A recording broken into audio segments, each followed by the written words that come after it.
হ্যাঁ আগা পড়লো চলো চলো চলো, এই ব্রিজের মধ্যে চলো। শুটিং কোথায় হচ্ছে? শুটিং আমরাও করবো, চলো আমরাও শুটিং করবো, চলো ওইদিকে চলো। নামবো তো, আমরাও নামবো, চলো না। ওরে বাবা, শুধু মাথায় রাখবা যাওয়ার সময় আমাদের এই সিঁড়ি দিয়ে যেতে হবে, আর কিচ্ছু না। ওরে বাবা,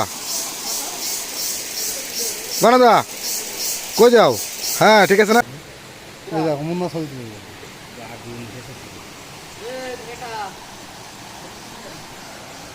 তুই দাঁড়া আগে, তো পিঠ ফুল ভিজে, পিঠ ঘুরাই দে। ওই জায়গাটা